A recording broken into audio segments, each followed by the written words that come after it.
A pecuária bovina é um dos pilares do agronegócio. Ela é responsável pela produção de alimentos como carne e leite e de matérias-primas como couro. O Brasil possui um dos maiores rebanhos comerciais e é o maior exportador mundial de carne bovina. A pecuária gera empregos diretos e indiretos e garante a segurança alimentar da população. Cerca de 70% da carne produzida é consumida no mercado interno. A pecuária leiteira está presente em 98% dos municípios brasileiros. As exportações da pecuária de corte foram recorde em 2024, 15,7 bilhões de dólares. As carnes responderam por 81,6% desse faturamento. O complexo couro foi responsável por 7,9% do total faturado. Além dos resultados das carnes, exportações de gado em pé respondem 5,4% do total exportado pelo setor. A atividade pecuária é vítima de muita desinformação, sendo acusada de danos ambientais e até de riscos para a saúde pública. Com margens pequenas, os pecuaristas enfrentam diversos desafios. Eles sofrem com preços pagos pelos frigoríficos. Já no mundo urbano, o preço da carne parece sempre elevado ao consumidor. Para falar sobre esse tema, o pesquisador Evaristo de Miranda conversa com Maurício Palma Nogueira, agrônomo formado pela Exalc-USP, consultor especializado no mercado pecuário desde 1998. É responsável pelo planejamento da metodologia e pela coordenação do Rally da Pecuária desde 2011. Por 4 edições seguidas, foi considerado uma das 100 personalidades mais influentes do agronegócio brasileiro, segundo a revista Dinheiro Rural. Olá, bem-vindos ao Brasil Verde, um programa dedicado à sustentabilidade da agropecuária brasileira. E hoje nós vamos conversar sobre um dos setores onde mais a sustentabilidade tem avançado nos últimos anos, que é o setor da pecuária, particularmente da pecuária bovina. Nós vamos conversar com Maurício Palma, ele é o CEO da Atenagro, um dos criadores aí do Rally da Pecuária, sabe tudo sobre esse mercado de boi, sobre o mercado da carne, conhece muito essa realidade e se dispôs de fazer essa conversa hoje conosco. Bem-vindo ao Brasil Verde, Maurício. Olá, Evaristo. Muito obrigado pelo convite. É um prazer estar aí com vocês. Muito bom. Maurício, antes da gente começar a falar de picanha e de tudo que nos interessa, né, nessa carne, você podia contar um pouco a nossa história, a sua história? Você é filho de pecuarista? Você tem uma história ligada ao boi ou não? Qual é um pouco a sua história, a sua formação, para as pessoas te conhecerem um pouco mais? Evaristo, na verdade eu vim de propriedade leiteira, né? Eu praticamente cresci numa fazenda leiteira, que era dos meus avós, né? Depois foi administrada pelo meu pai, então da família, e me envolvi muito, né, ali com produção, com agricultura, com pecuária. Optei por ir fazer agronomia, né? Que eu queria trabalhar com o tema, né? Com agropecuária, com agricultura. Gostava de tudo, né? Pecuária e agricultura. Mas acabei indo para o lado da pecuária. E quando me formei, já fui para uma empresa de consultoria com a expectativa que a gente ia fazer trabalhos técnicos, né? Consultoria técnica, aquela clássica que a gente via, né? Os técnicos que a gente admirava fazendo, né? Mas o mercado foi empurrando a gente para análise de mercado, para administração, para planos de negócio. E, por fim, nós nos deparamos com um problema muito grande que tem na pecuária brasileira até hoje, né, mas era muito pior há 20 anos, que é a falta de estatísticas, né? Então, há 15 anos atrás, a gente se envolveu junto com a Agroconsult para conduzir um projeto que eles já tinham feito uma edição e depois deixou parado, né, mas retomamos um projeto que chama Rally da Pecuária. Então, estamos aí na 11ª edição do Rally da Pecuária, e outros projetos também, sempre buscando interagir com produtores para a gente melhorar a base de conhecimento. Então, a gente não consegue, evidentemente, substituir, né, as falhas que a gente tem de informações oficiais sobre a pecuária, mas a gente consegue desenhar tendências muito coerentes com a realidade. Isso ajuda a gente a prestar serviços, né? Para quem está nos assistindo, não é? Para se ter uma ideia, por exemplo, você não planta soja em todos os municípios do Brasil, você não planta laranja em todos os municípios do Brasil. Nós temos estatísticas de toda a produção agropecuária, mas o boi, 99% dos municípios do Brasil tem um boi, entendeu? Tem boi, não é? Tem pecuária. E a pecuária da Caatinga, do Nordeste, é muito diferente da pecuária do Rio Grande do Sul, que é diferente da pecuária do Centro-Oeste, da Serra da Mantiqueira, do gado leiteiro de Minas Gerais. Quer dizer, nós temos muitos rebanhos, não é, com bois diferentes, raças diferentes, não é? E tecnologia também, né? Tecnologia extensiva, tecnologia intensiva, confinamento. Quer dizer, é um universo muito diversificado, né? Daí, para quem está nos ouvindo, não é uma coisa simples assim de ser apreendida e é dinâmico, porque não é? Se o preço sobe, às vezes você vende mais, você retém, você tem um jogo entre bezerro, matriz, etc. Né? Então, é um setor complexo e o Brasil, e acho que o setor agro reconhece o seu trabalho, né, Maurício? Porque você tem trazido dados coerentes, né? Entre o tamanho do rebanho, o tamanho das pastagens. Dá para te perguntar quantos boi tem no Brasil, mais ou menos? Evaristo, essa é a grande pergunta, né?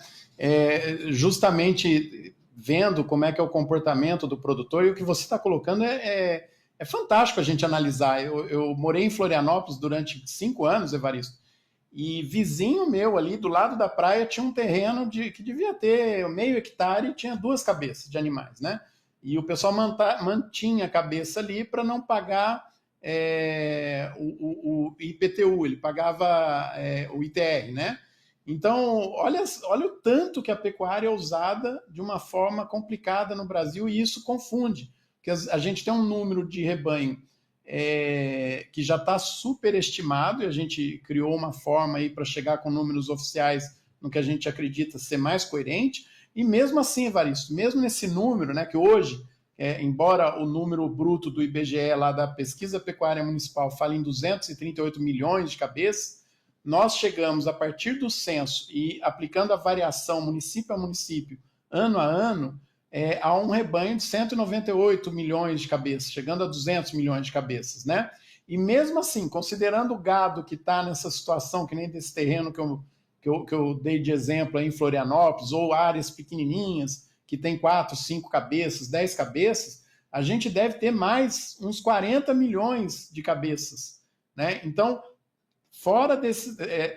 dentro desses 200 milhões, nós devemos ter 40 milhões de cabeças que não faz parte do comércio. Então, a pecuária comercial, ela tem que contar aí mais ou menos com 160 a 170 milhões de cabeças no rebanho. E aí você vê que os níveis de produtividade da pecuária brasileira estão muito melhores do que o que se acredita, né? Nós estamos falando de um rebanho muito menor do que o que a gente está considerando. E houve um avanço, vocês fizeram um estudo nos últimos 30 anos, né? Um avanço grande, não é? Claro, aumentou um pouco o rebanho, mas sobretudo aumentou, não é, a produção de carne, a produtividade. Dá para falar uma, duas palavrinhas sobre isso? Porque vocês viveram isso, vocês estão acompanhando isso, né? Sim, se a gente pegar do início dos anos 90, né, até agora, a pecuária brasileira deu um salto de 190% em produtividade, né, Evaristo? Então, o que a gente aumentou em ocupação, né, quantos animais por hectare, a gente aumentou 2,5 vezes em produção de carne. Então, esses dados eles têm que ser levados em consideração, porque quando a gente projeta avanço de pecuária, o número do rebanho cresce X, e a produção de carne deve crescer 2,5x, né? É o que a gente espera, né? Considerando aí a mesma relação que a gente teve nesse período, né? E aí a gente faz várias contas, né, Varisto? Se a gente tivesse hoje a produção de carne com o nível tecnológico do início dos anos 90, a gente teria que ter desmatado mais 280 milhões de hectares, né? Mais ou menos uma conta aí de efeito poupa-terra, né? Então a pecuária brasileira, além dela estar melhorando, colocando cada vez mais produtos de melhor qualidade na mesa do consumidor, exportando, a gente também está preservando, por mais contraditório que pareça pelo excesso de informações, de desinformações que a gente tem, né? Mas a produção de carne, ela está se concentrando numa área menor. Só que a gente não tem como controlar, né, esses movimentos todos, que é o que você falou. Todo município brasileiro tem pecuária. E, inclusive, qualquer pessoa, né, que não seja um pecuarista pode avançar sobre uma área e fazer um pasto, né, e comprar um animal. Então, essas atividades que geralmente são apontadas como responsabilidades da pecuária, elas são paralelas, elas são outros acontecimentos que não têm a ver com a produção de carne. Exatamente, quer dizer, os dados são inequívocos, né? A área de pastagem tem reduzido no Brasil, né? Está diminuindo a área de pastagem no Brasil, aumentando a produção, aumentando a produtividade. Então eu sempre digo, aí tem duas conclusões importantes. Se nós estamos diminuindo a área de pastagem, né? Então essa narrativa que a pecuária está desmatando, é o vetor de desmatamento, isso é uma falação sem base técnica, né? Está diminuindo a área de pastagem. Claro que pode ter um município que esteja aumentando, pode haver tendências regionais, etc. Mas, no geral, é isso. E, em segundo lugar, se cada vez tem menos pasto e mais carne, não pode ser que degradar pasto é a regra da pecuária brasileira. Tem pastagem degradada, tem gente degradando pasto, mas a regra geral tem que ser de aumento de produtividade das pastagens. Maurício, nós vamos fazer um pequeno intervalo e nós vamos voltar para continuar essa conversa, aí talvez indo um pouco até para a questão da carne, né? Do mercado da carne. É um minutinho e a gente já volta. Até já!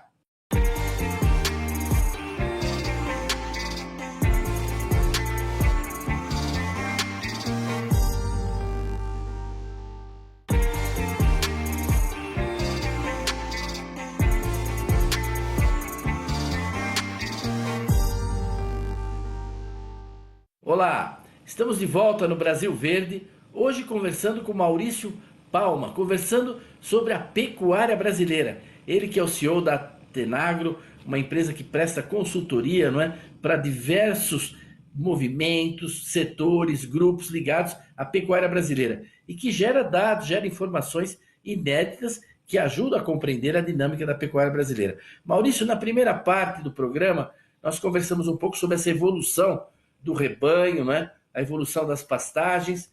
Agora, no fundo, aí houve uma redução no tempo, né, que se leva entre nascer um bezerro e entregar ele para o abate.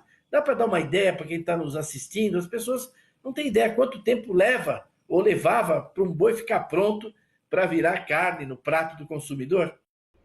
E essa é uma mudança, Evaristo, que está, inclusive, atrapalhando até diversas análises, né? O que a gente tem quando reduz esse tempo, como você falou?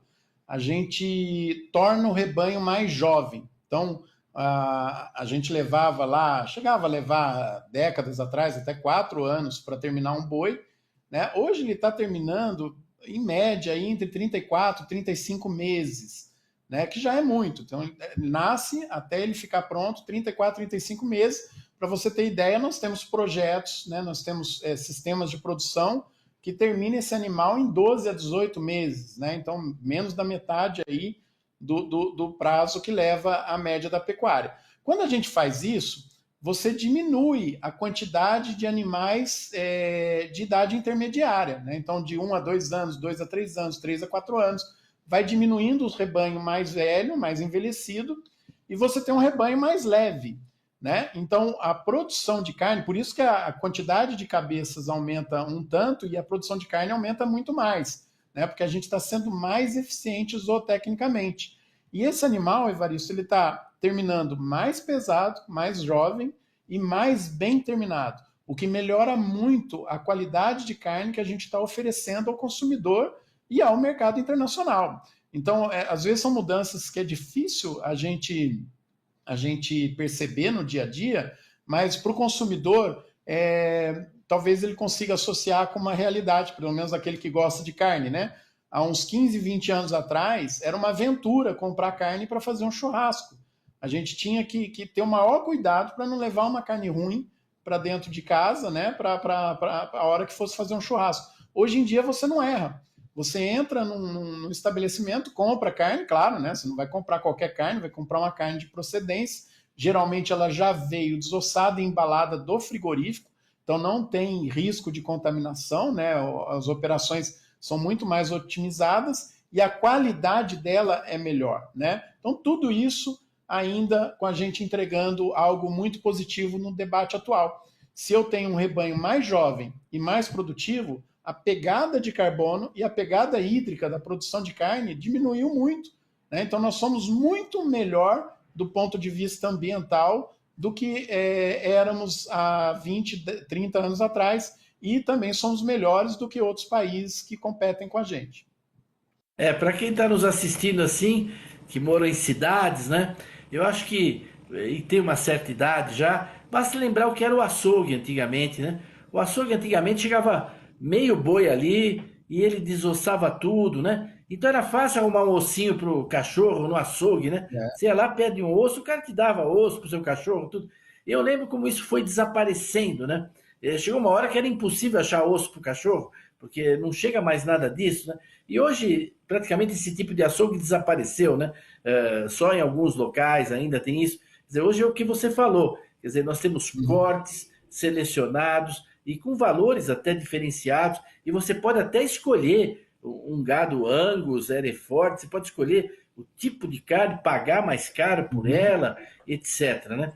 Agora, eu tenho uma dificuldade, assim, sempre, eu sei que isso é difícil de explicar, mas até para as pessoas terem algum elemento, né? Porque, assim, o preço do boi, o ano passado, que andou 2 anos atrás, a R$ 330, aí, de repente, ele cai para 200, né? Assim, é um impacto gravíssimo na pecuária para o produtor, mas o pior é que no comércio a carne subiu o preço ainda, né? Sobe o preço da carne, a carne não baixa o preço quando baixa para o produtor, né? Agora o preço voltou a subir e já acabou de cair de novo agora, né? Quer dizer Sim. assim, o Brasil tem uma estrutura que as pessoas têm que entender que o preço da carne no mercado não é só o pecuarista, ele está fazendo a parte dele, mas existe um complexo industrial, né? Meio oligopólio, oligopólio, meio monopólio. Tem uma estrutura complicada, né? Dá para explicar um pouco esses absurdos aparentes, né? Você não ter segurança no valor da carne, o produtor trabalha e não ganha nada às vezes, não é?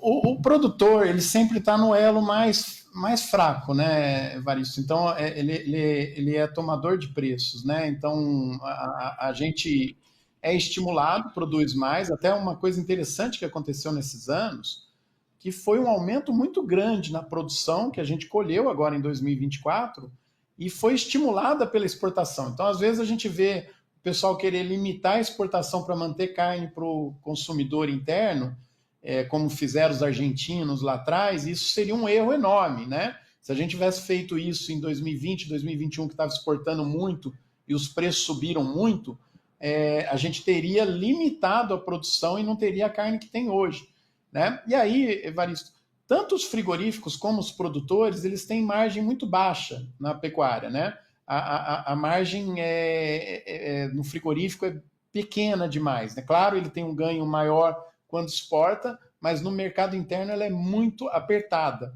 E quando o frigorífico entrega essa carne para o varejo, no varejo os preços tendem a se movimentar mais lentamente. Então, quando cai para o produtor e para o frigorífico a carne, ela cai mais rápido ou sobe mais rápido, e no varejo esses movimentos são mais lentos, porque se o varejo mexer muito no preço, ele impacta o cliente dele. Então, a percepção, às vezes, ela vai ser tardia do que está acontecendo com a produção da carne, né?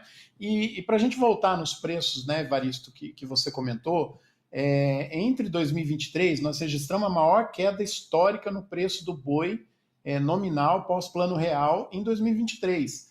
Então, o preço caiu muito e no varejo os preços também caíram. Então, entre 2023 e meados de 2024, a carne bovina ela teve um impacto favorável para a sociedade em termos de inflação. Ela ajudou a reduzir a inflação. O que você acabou de dizer, eu queria assim destacar para quem está nos assistindo. Se vocês entrar no site da Atenagro, o Maurício, eles publicam pequenos relatórios, depois há maneira até de obter coisa mais detalhada deles, mas você vai ver ali os gráficos, que isso é uma realidade mesmo. É uma coisa é falar assim rapidamente, ó, o preço subiu, desceu, mas dá para constatar isso em gráficos, todas Sim. essas evoluções, né? Você podia dar uma palavrinha sobre que tipo de consultoria, para quem vocês trabalham, a Atenago? Trabalha com um pouco de produtor também, mas não é. Quem que é o seu público, o seu cliente hoje? O que você fornece para eles? Geralmente, Varisto, a maior parte dos nossos clientes são empresas, né, o sistema financeiro, indústrias e revendas, né? A gente tem a linha de serviço nosso está dividida em três linhas básicas, né? Uma que a gente chama de projetos, quando a gente faz algum estudo que tem começo, meio e fim. Então, alguém pede para a gente alguma encomenda, a gente vai fazer um trabalho sobre aquilo, né? Então, ele é uma demanda, a gente estuda, entrega e pronto, fechou o relatório. A outra linha é a consultoria. A consultoria é um pacote que a gente está toda vez, todo mês a gente está melhorando muito, né, a amplitude dessa consultoria, que aí são vários níveis, né? Você pode contratar por prateleira, né? Eu quero mais básico, eu quero intermediário, eu quero avançado, estendido, e você vai receber mensalmente um conjunto de relatórios que tem todas essas estatísticas que nós estamos comentando. Então, o mais básico vai ter análise de preço, de resultado, das estatísticas principais, né? A gente vai mandar aí mensalmente vários relatórios, e o mais completo vai ter, inclusive, projeções de 10 anos, né? De produção, de abate, de preços, de resultados, né? Isso, movimento do mercado de insumos, né? Um outro produto que faz parte nossa do projeto, Evaristo, que é muito conhecido no mercado, é a elaboração das estatísticas do Beef Report da BIEC. Então, toda a base estatística do Beef Report, tirando as exportações, né, que aí, claro, a BIEC que vai colocar, é a gente que fornece para eles, e nós estamos completando esse ano 10 anos de elaboração do Beef Report, né? Eu acho que você deu uma visão muito boa, não é, dessa realidade dinâmica que é a pecuária brasileira, que as pessoas constatam ao ir no supermercado, não é, a qualidade, a diversidade de produtos e até de preços mesmo que você pode escolher, fazer, como é que isso vem evoluindo, graças à inovação, né? Graças à tecnologia. É claro que você tem pecuárias pouco intensivas, não é? No Nordeste, muito extensiva, no Pantanal. Essas são pecuárias que vão ter cada vez mais dificuldade de existir, né? Dadas as condições de mercado, Então, também o mundo da pecuária, como é o caso do leite, também não vamos entrar aqui no leite para não misturar, mas assim, é normal que esse mercado também vá selecionando, premiando, não é, quem investe em genética, em sanidade, em nutrição animal, né? Temos uma indústria diversificada de nutrição, quer dizer, é um grande complexo hoje a pecuária. Eu não sei assim, caminhando para o nosso encerramento, se você pode dar uma ideia para as pessoas do universo econômico enorme que gira em torno da pecuária brasileira, até os restaurantes, né? Até os restaurantes. Então, a gente tem, para esse estudo da BIEC aí, Varisto, a gente faz um cálculo, né, do movimento, do PIB da pecuária de corte, que é uma metodologia muito diferente de outras usadas, por exemplo, lá pelo Centro de Pesquisa da Exalc, né, pelo CPEA. A gente usa uma metodologia diferente. Nós estamos movimentando na pecuária em torno de R$ 1 trilhão, né, anualmente. E para cada real que entra numa fazenda, né, na venda de animais da pecuária, né, quer dizer, vende boi, bezerro, vaca, né, cada real que entra, a gente tem outros 5 a 6 reais movimentando na economia em alguma outra atividade. Então, ou está lá no restaurante, ou está lá no supermercado, ou está na indústria frigorífica, na indústria de insumos.